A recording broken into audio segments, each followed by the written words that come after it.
1, 2.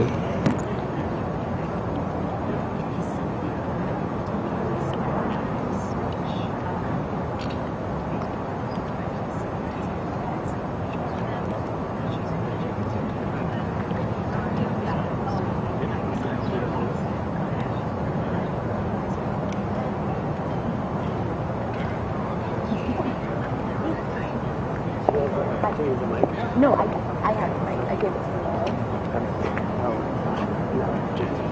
No, yeah, it's not out yet. Fair. Oh, do you want a cell phone when else? Yeah. Okay.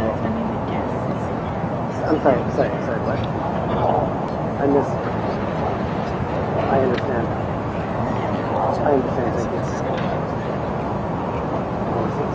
thank you. He's just gonna give it to me. Hi. I got your seat number.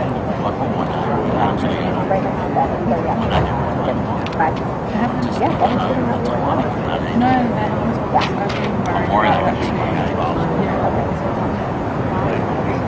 Cool. Still holding up the light. No, yeah, still. toast if you don't have it. Can I see it?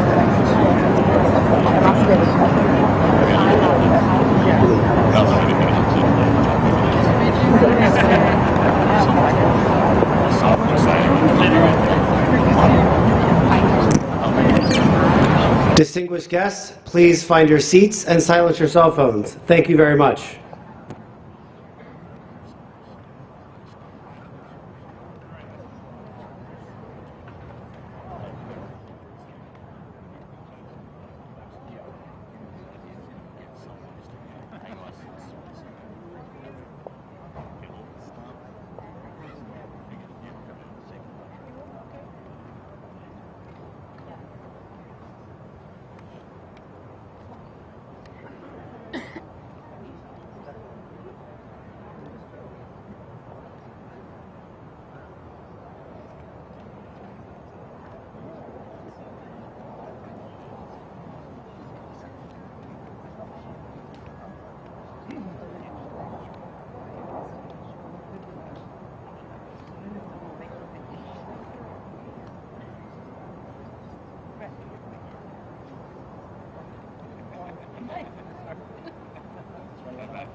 I can't escape them. Someone pulling my name. Just keep pulling.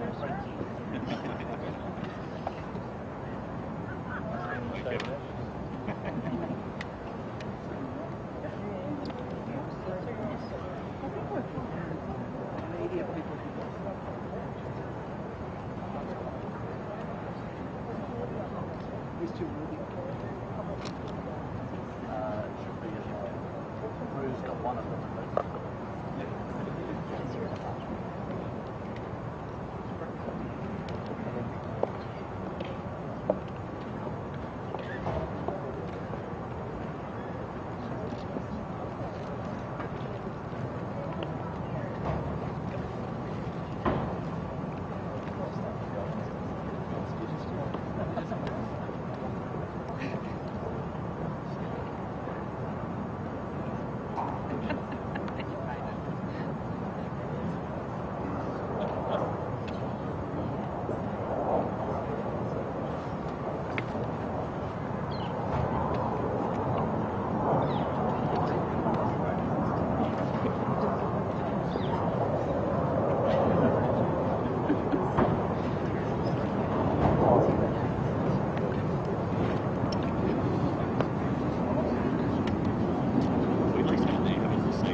Oh, Craig.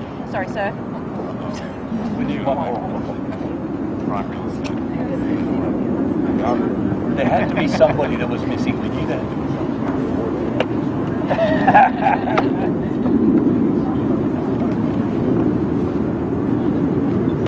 You almost lost your seat. Into the reservation.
Distinguished guests, the President of the United States and the Prime Minister of Australia.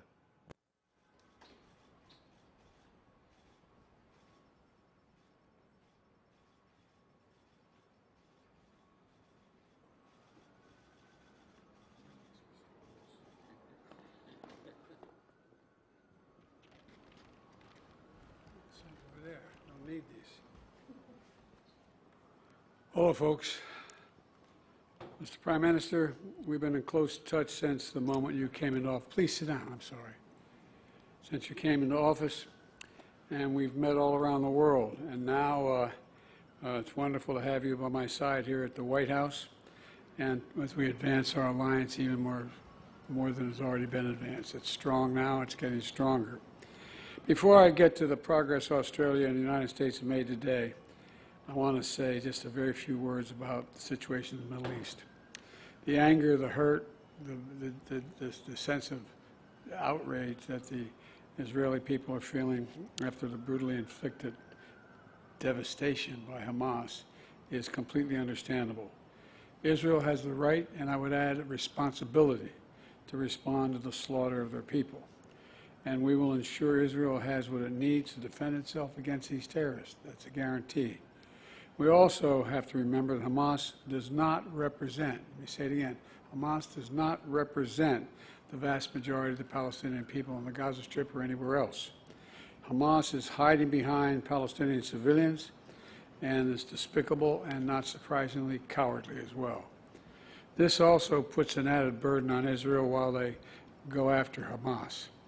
But that does not lessen the need to operate in a line with the laws of war. For Israel has to do everything in its power. Israel has to do everything in its power. As difficult it is to protect innocent civilians, and it's difficult. I want to thank the Israelis and the Palestinian, and President Sisi of Egypt for working with the United States to make sure that food, water, and medical supplies are getting through to innocent people in Gaza. The flow needs to increase, and we're working very hard with our partners to make that happen. We're also working around the clock together with our partners in the region to secure the release of hostages, and including American citizens left behind and held by Hamas, and the safe passage of foreign nationals out of Gaza, not just Americans, but Australians and a whole range of people who are trapped in Gaza. I also want to take a moment to look ahead toward the future that we seek. Israelis and Palestinians equally deserve to live side by side in safety, dignity, and peace. There's no going back to the status quo as it stood on October the 6th. That means ensuring Hamas can no longer terrorize Israel and use Palestinian civilians as human shields.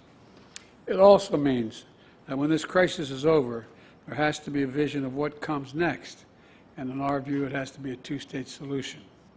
It means a concentrated effort from all the parties, Israelis, Palestinians, regional partners, global leaders, to put us on a path toward peace. In the past few weeks, I've spoken to leaders throughout the region, including King Abdullah of Jordan, President Sisi of Egypt, President Abbas of the Palestinian Authority, and just yesterday with the Crown Prince of Saudi Arabia, about making sure there's real hope in the region for a better future. About the need, and I mean this sincerely, about the need to work toward a greater integration for Israel, while insisting that the aspirations of the Palestinian people will be part of that future as well. I'm convinced one of the reasons Hamas attacked when they did, and I have no proof of this, just my instinct tells me, is because of the progress we were making towards regional integration for Israel and regional integration overall. And we can't leave that work behind. And one more word on this. I continue to be alarmed about extremist settlers attacking Palestinians in the West Bank, that pouring gasoline on fire is what it's like. This was a deal. The deal was made, and they're attacking Palestinians in places that they're entitled to be. And it has to stop. They have to be held accountable, and it has to stop now. Mr. Prime Minister, I want to thank you for your partnership and your friendship, quite frankly, during this difficult hour. Over the past few weeks and for many months before, we've seen each other and we've seen our alliance grow more critical than ever. And we need to continue to make this important progress. In our discussions today, we've done just that. First, we're pioneering new advancements and innovations, deepening our cooperation in fields like biotechnology, advanced batteries, quantum computing, cybersecurity, and a lot more. We're also signing a new technology safeguards agreement to create more opportunities for American space companies to launch vehicles from Australia. And we've launched a new artificial intelligence initiative between our national laboratories to drive revolutionary and responsible research on humanity's biggest challenges: fighting hunger, curbing pandemics, predicting natural disasters, and ending cancer, as we know. As a matter of fact, both the lives are over at the Cancer Institute right now, and so much more. Second, we're accelerating action on climate change. I thought we had a very good meeting this morning and with Secretary Kerry and your team, and we're all together on that. In May, we established the Climate Critical Minerals and Clean Energy Compact to elevate our climate cooperation alongside our defense and economic cooperation. And we're already beginning to see the impacts. We've created a critical minerals task force to build secure critical mineral supply chains. We're also investing in sustainable infrastructure in the Pacific Islands, including $65 million for a subsea communication cable to boost connectivity in the region. And we're modernizing funding for small and medium-sized businesses across the Indo-Pacific to help the transition to clean energy. And finally, the alliance between Australia and the United States is an anchor. And I believe this from every fiber in my being, an anchor to peace and prosperity in the Indo-Pacific and, quite frankly, around the world. We see this through our work with the Quad partners, India and Japan, to ensure the Indo-Pacific remains free, open, prosperous, and secure. I also see it through AUKUS, where together with the United Kingdom, we're making generational investments in our shared security. Last week, I sent Congress a budget request with commitments to boost our submarine production and maintenance capacity here in the United States. And I want to thank you, Mr. Prime Minister, for the historic investments Australia has made to strengthen the submarine industry base as well. Democrats and Republicans alike understand the strategic value AUKUS brings to our nations, and I urge Congress to pass our AUKUS legislation this year. We also see the strength of our alliance and our unwavering support for Ukraine, both countries, as it defends its sovereignty against Putin's brutality and aggression. Australia is a critical partner, together with the United States and 50 other nations. 50 other nations we've been able to put together, all doing our part to support Ukraine. And I want to thank you, Mr. Prime Minister, for the new package of military aid you recently announced, it's for Ukraine. Look, Australia and the United States also share, in my view, a commitment to upholding international rules of the road, including freedom of navigation. Just this past week, the PRC vessels acted dangerously and unlawfully as our Philippine friends conducted a routine resupply mission within their own exclusive economic zone in the South China Sea. I want to be clear. I want to be very clear. The United States defense commitment to the Philippines is ironclad. The United States defense agreement with the Philippines is ironclad. Any attack on the Filipino aircraft vessels or armed forces will invoke our mutual defense treaty with the Philippines. And Mr. Prime Minister, today we renewed our commitment to defend the values that are at the heart of this alliance. And we continue to stand as one to forge a better future for both of us and all the region. So I want to thank you again for being here. Thank you for your partnership and your leadership in this critical moment. And I'd like to now turn it over to you. Well, thank you very much, Mr. President. Australia and the United States have stood together for more than a century, and it is indeed a great honour for me to stand alongside my friend President Biden here today. At the heart of our alliance are the enduring values that our people hold in common: a faith in freedom and democracy, a belief in opportunity, a determination to build a more prosperous and more peaceful world. Those values are timeless, and they have never mattered more than right now. That's why the relationship between Australia and the United States has never been more important. And of course, it has never been stronger than it is right now. We work together to promote peace and security across the Indo-Pacific, to uphold the stability which has generated unprecedented economic opportunity for the nations and the people of our region. For Australia, this is about investing in our capability and investing in our relationships. Today, President Biden and I discussed the progress being made on Australia's acquisition of nuclear-powered, conventionally armed submarines, which we announced with Prime Minister Rishi Sunak in March in San Diego. We are conscious that this is only the second time in history that the United States has shared this technology. And this fact speaks to the deep trust of our alliance and the significance of the challenge that we face together. Australia appreciates the administration's efforts to operationalise AUKUS and work with Congress to pass the legislation needed to realise our AUKUS ambitions. And I certainly appreciate once again, Mr President, your call for this legislation to be passed this year. AUKUS will drive innovation and cooperation to provide the United States, Australia and the United Kingdom with improved capability to help secure peace and stability in the Indo-Pacific. Our cooperation is already unlocking transformative opportunities for jobs and skills and research, from Virginia to South Australia to Western Australia. Australia and the US have a strong and growing partnership in new technology, from medical research to AI, and I join President Biden in welcoming Microsoft's $5 billion additional investment in Australia, which we announced this week here in Washington. The President and I agree that innovation is vital to addressing the environmental challenge of climate change and seizing the economic opportunities of clean energy. The Climate, Critical Minerals and Clean Energy Transformation Compact that we signed in May in Hiroshima is very much central to this.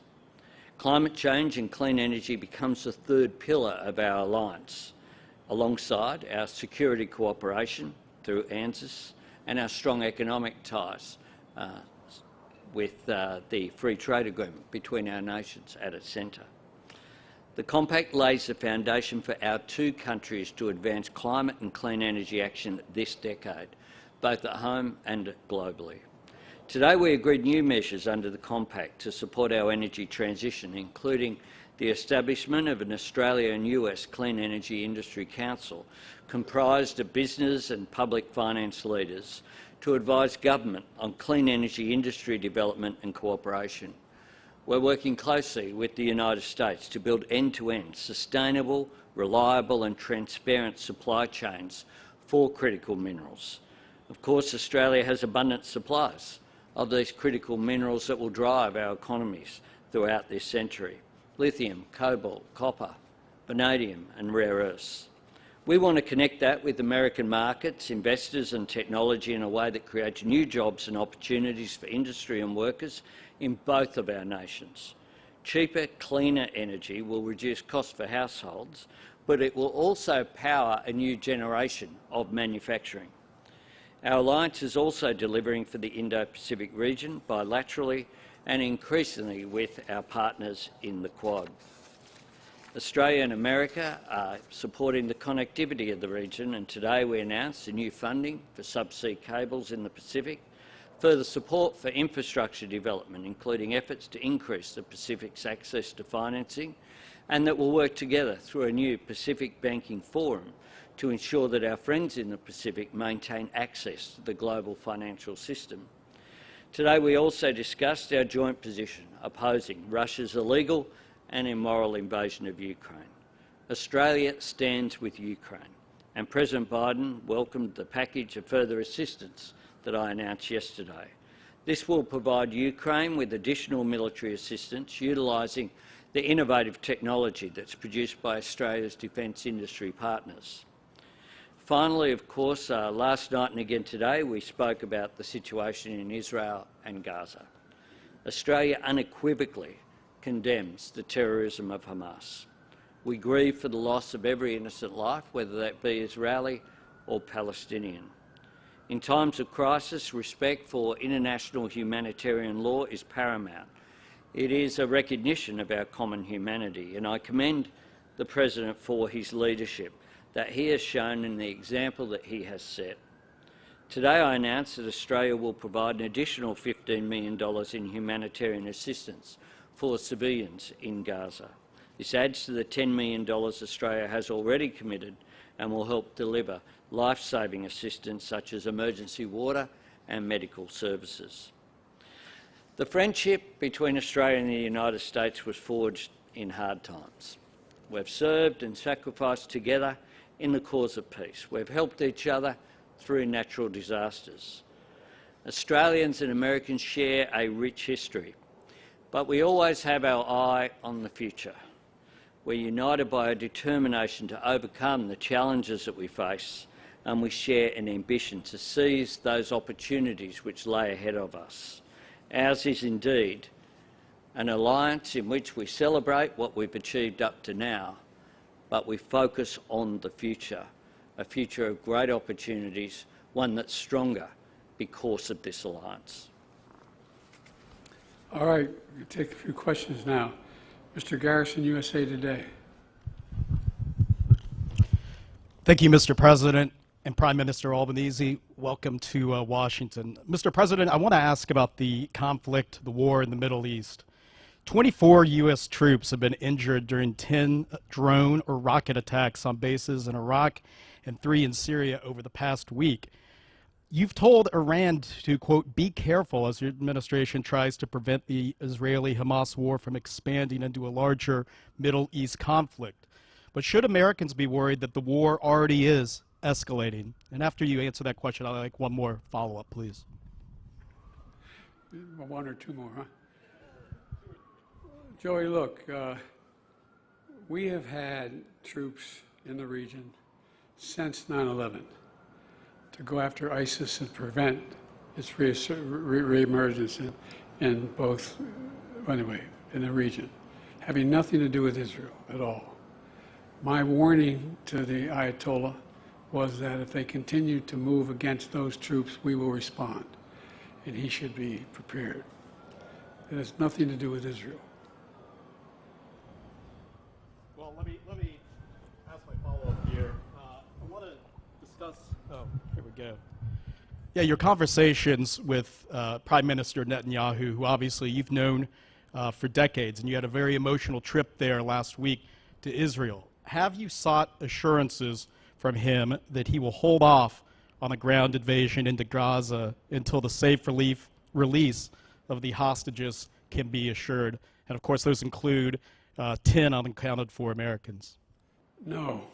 What I have indicated to him is that if that's possible to get these folks out safely, that's what he should do. It's their decision. But I did not demand it. I pointed out to him, if it's real, it should be done. Thank you. But aren't these hostages in jeopardy if there is a ground invasion? You want to make a speech? No, look, obviously they're in jeopardy. The question is whether or not there's any way of getting them out. If we can get them out, we should get them out.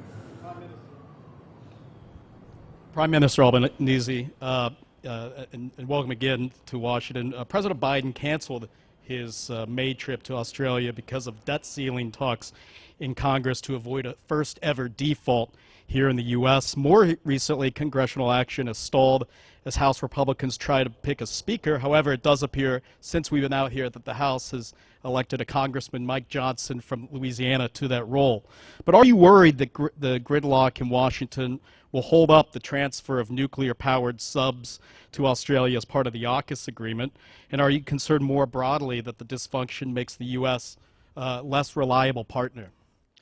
I regard the United States as a very reliable partner, and I regard the relationship that I have with the President as second to none of the relationships that I have around the world, or indeed domestically for that matter.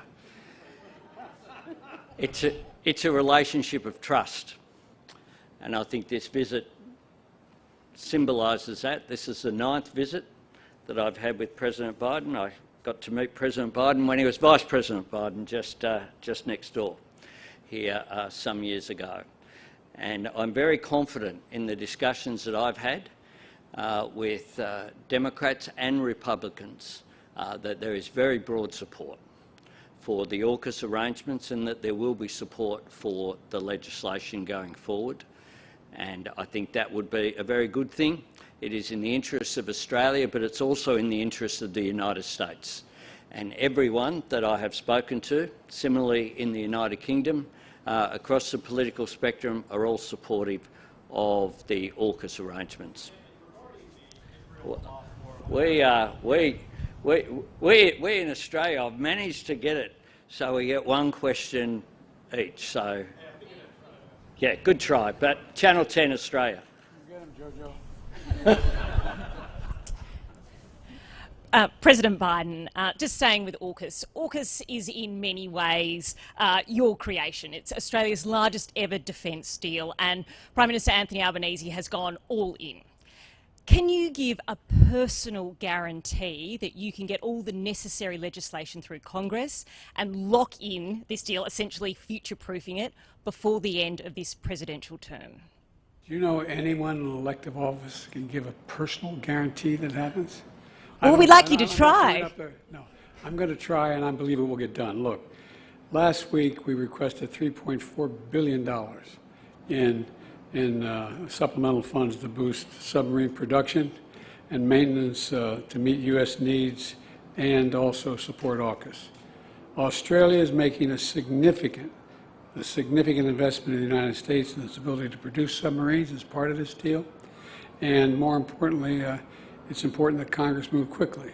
And the fact is that I'm confident that we can get this done because you remember when we put the deal together, the response of Democrats and Republicans in the United States, the response around the free world was this is a very, very good thing, a very good thing. So the question is not if, but when. And Jojo told us that we got a new speaker, or likely to have a new speaker. I hope that's true, because we have to get moving. We have to get moving, and so I am confident that we are going to be able to get the money for AUKUS because it's overwhelmingly in our interest. When I was asked, when we put together the deal, I was asked by Xi Jinping, well, we're just trying to surround China. I said, no, we're not surrounding China. We're just making sure that the sea lanes remain open. He doesn't unilaterally be able to change the rules of the road in terms of what constitutes international airspace and water space, et cetera. And so that's what this is all about. It's about making sure we have a close, and it's in addition to the fact that we put together the Quad, which they didn't like. The Quad is a very important piece as well. It's about maintaining stability in the Taiwan Strait, the Indian Ocean, that whole area. And I think it's going to increase the prospects for long-term peace rather than anything else.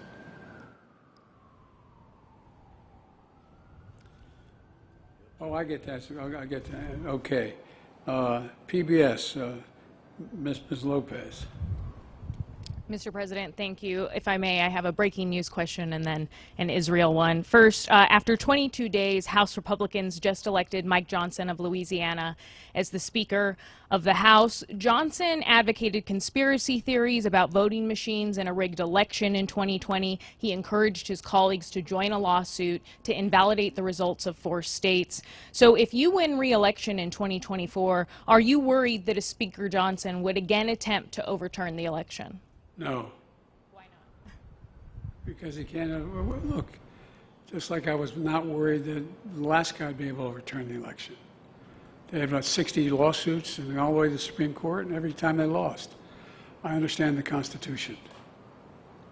If I may very quickly, in the 18 days since Hamas killed 1,400 Israelis, the Hamas-controlled Gaza Health Ministry says Israeli forces have killed over 6,000 Palestinians, including 2,700 children. You've previously asked Netanyahu to minimize civilian casualties. Do these numbers say to you that he is ignoring that message? What they say to me is I have no notion that the Palestinians are telling the truth about how many people are killed. I'm sure innocents have been killed, and it's the price of waging a war. I think we should be incredibly careful. I think not we, the Israelis should be incredibly careful to be sure that they're focusing on going after the folks that are propagating this war against Israel. And it's against their interest when that doesn't happen. But I have no confidence in the number that the Palestinians are using. Thank you, Mr. President. Prime Minister Albanese, you're traveling to China early next month. President Biden has said China should expect, quote, extreme competition from the United States. Do you support extreme competition with China, and what does that look like for you? Well, we have strategic competition in our region. That's a fact that we are living with. The relationship with China is one where the principle that I bring to it is to cooperate where we can, disagree where we must, but engage in our national interest. It is in Australia's interests as well as China, but I believe in the global interest for us to have a relationship where there is dialogue. And hence I welcome the fact that I have been invited to China. I'll be travelling at the same time as we will commemorate 50 years since the first visit by an Australian Prime Minister, Gough Whitlam, to China in a short period of time now. And I think that is a positive thing.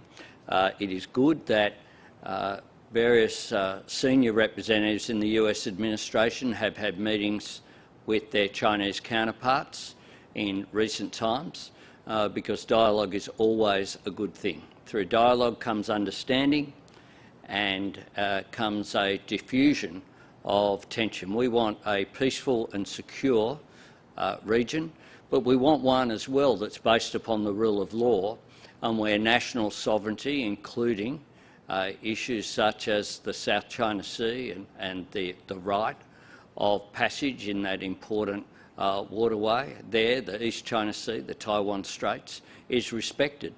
And that is Australia's position. We cooperate very much with the United States on those matters and on others, but I look forward to a constructive dialogue when I visit Shanghai and Beijing.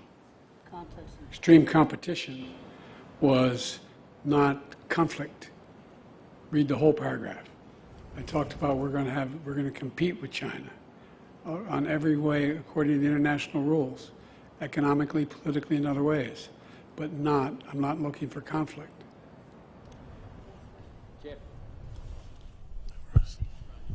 Yeah, Jeff Chambers from The Australian.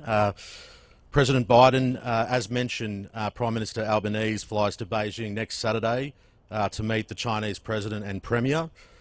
Your administration has raised deep concerns over a very long period of time about the Chinese Communist government's aggressive coercion and intimidation tactics, maritime claims in the South China Sea, as we've seen with the situation with the Philippines, state-sponsored cyber attacks.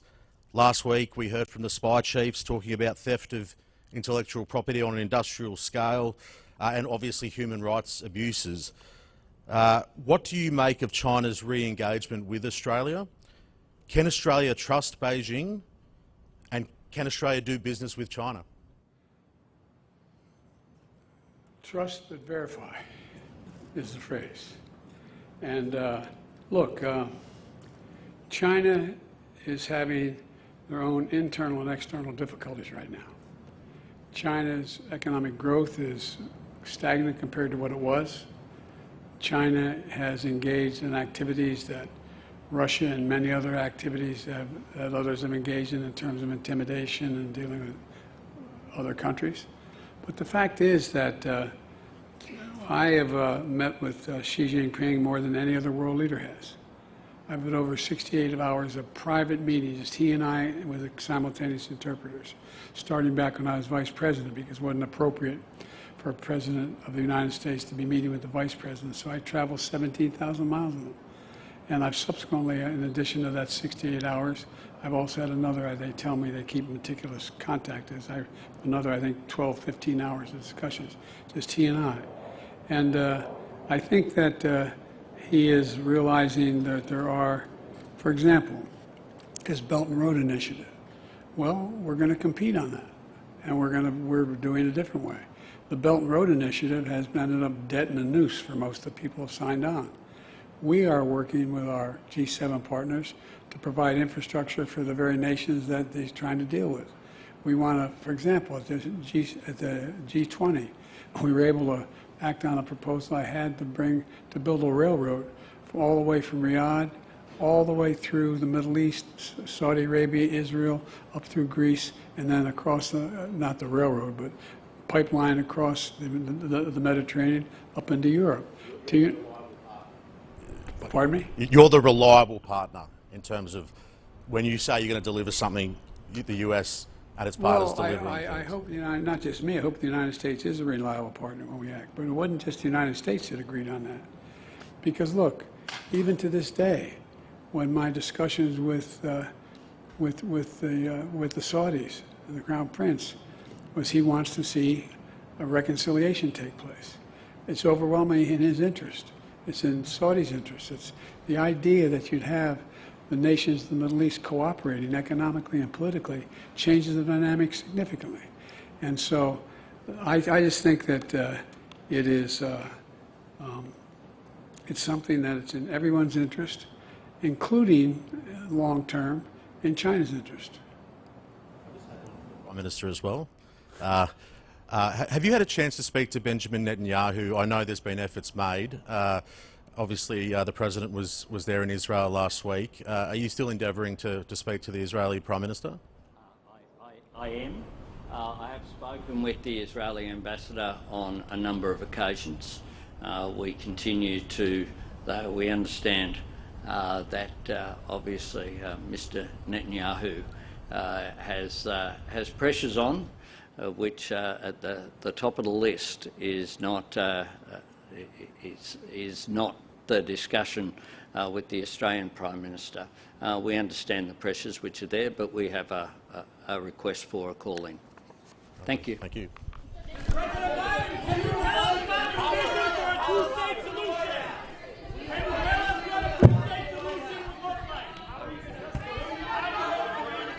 Thank you, everybody.